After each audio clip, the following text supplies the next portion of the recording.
The drama around Shawn "Diddy" Combs just keeps escalating, and it's seriously next level. Now, the once-revered music mogul has been hit with fresh accusations, including a wild claim that he threatened to kill a college student. With these allegations piling up, Diddy is sitting tight in jail, awaiting trial for alleged federal sex crimes. And as if it couldn't get juicier, each new lawsuit brings even darker accusations. So, what's really going on behind those prison bars?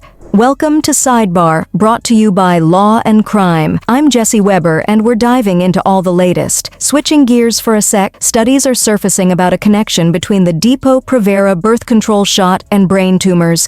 Yes, you heard that right. Lawsuits are already being filed, claiming that Pfizer rushed Depo-Provera to market without disclosing the risks. If you or someone you know is dealing with any alarming symptoms like headaches, vision problems, or even seizures, you might want to check out deposhotclaims.com/sidebar. Our friends at Wright & Schulte, a national law firm, are helping people see if they qualify for compensation. But back to Diddy. Ever since his arrest, there's been a steady stream of allegations, with the Justice Department going so far as to call his activities a years-long scheme to sexually abuse and exploit women. This isn't just gossip. Diddy's actually facing federal charges including racketeering, sex trafficking by force, and even transporting individuals for prostitution. And according to prosecutors, he didn't hold back. Diddy allegedly used his money and influence to pull off what's been dubbed freak-offs, wild parties with drugs, male sex workers, and all kinds of things happening on camera, reportedly enforced through serious threats and violence. As these cases keep stacking up, everyone seems to have an opinion. Some say Diddy's an easy target now, with people seeing an opportunity for financial gain. Others argue his accusers finally feel safe enough to come forward now that he's locked up in Brooklyn's Metropolitan Detention Center. In the latest twist, a Texas attorney named Tony Busby filed a bombshell lawsuit on behalf of a woman known as Jane Doe. She's claiming that back in 2004, Diddy threatened to kill her and her friend before sexually assaulting them. According to Doe, she was a 19-year-old college student in NYC and had been invited to a photo shoot for one of Diddy's groups. Things reportedly took a dark turn when she and her friend were later invited to what they thought would be an after-party, but ended up at Diddy's hotel suite instead. Doe says they were led to a separate room by a security guard, only to find themselves alone with Diddy. She alleges he gave them drinks, pressured them into taking cocaine, and aggressively touched them. And here's the kicker. When things escalated, Diddy allegedly issued a chilling ultimatum: comply or face deadly consequence. In a chilling new chapter of the saga against Diddy, Doe claims things took a turn for the worse when her friend was coerced into performing an act on Combs, leaving her crying and begging to leave. At one point, a commotion in the room provided an opportunity for her friend to slip away, but Doe says she was left frozen with fear as Combs allegedly kept her pinned down. Later, he reportedly warned her with a sinister threat that she'd be killed if she dared to leave. Doe eventually found a moment to flee when a security guard opened the door, giving her the escape she needed from what she describes as a nightmare experience. The lawsuit has invoked the New York City Victims of Gender-Motivated Violence Protection Act, which is allowing Doe to file her claims even beyond the typical statute of limitations. She's seeking not only compensatory damages for the physical and emotional suffering, like psychological trauma, anxiety, and humiliation, but also punitive damages and attorney fees. Despite this avalanche of allegations, Combs maintains his innocence, with his representatives sticking firmly by his side. His spokesperson confidently declared, "Mr. Combs and his legal team have full confidence in the judicial process. The truth will prevail that Mr. Combs has never sexually assaulted anyone." Combs' team fired back at attorney Tony Busby, who's handling several cases against him, suggesting Busby is more interested in media attention than the truth. As more accusers come forward, Busby's firm is gathering a growing list of anonymous plaintiffs with disturbing claims. One Alabama woman alleges that Combs drugged and assaulted her when she was only 13, adding her name to an increasingly scandalous roster. Combs' legal woes have snowballed since last November, starting with the headline-grabbing accusations from his ex-girlfriend Cassandra Ventura. Her case broke open a Pandora's box of allegations spanning incidents from 2000 to as recent as 2022. One of the more jaw-dropping claims comes from a woman who was just 13 in 2000, according to her lawsuit obtained by E! News. The plaintiff says a friend dropped her off outside Radio City Music Hall, hoping to sneak into the MTV Video Music Awards. Failing to get inside, she claims she met a limo driver who allegedly told her that Combs liked younger girls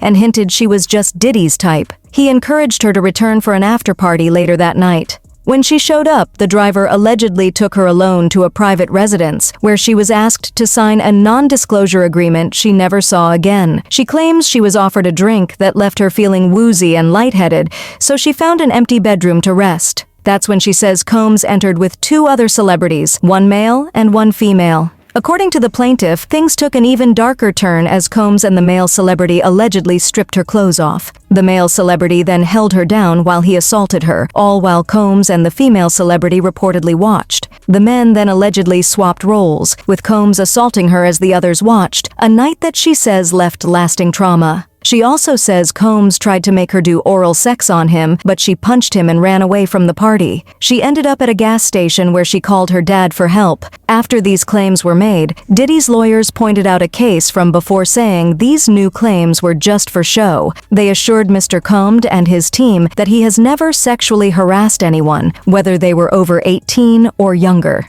Yeah, right. Tell that to Cassie and all of Diddy's past conquests over the years.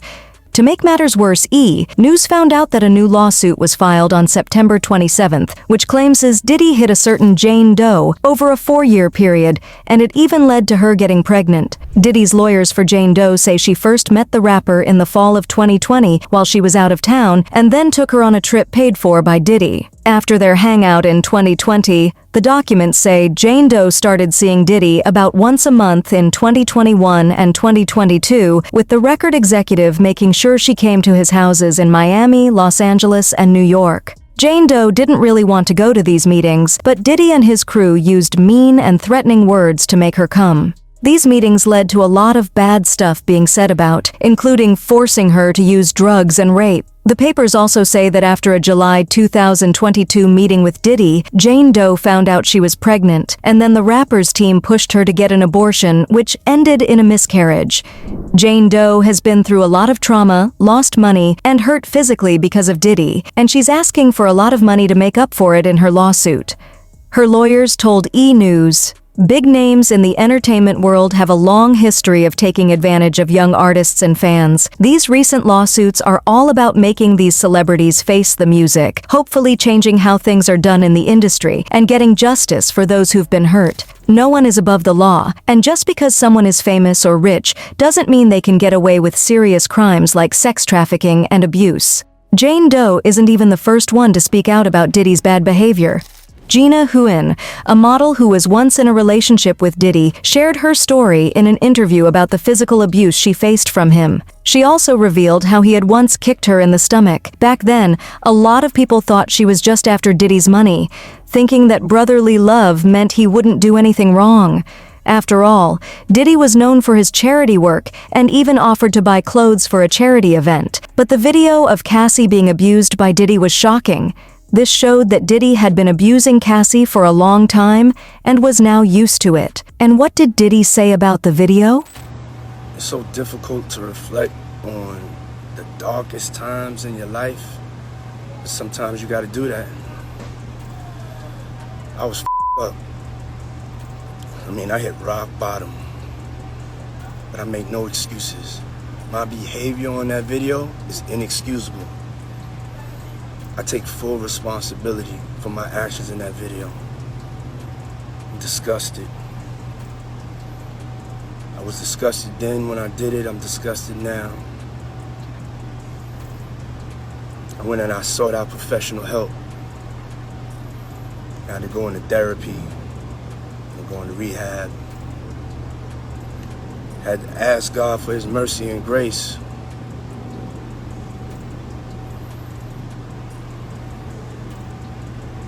I'm so sorry. I'm committed to be a better man each and every day. I'm not asking for forgiveness. I'm truly sorry.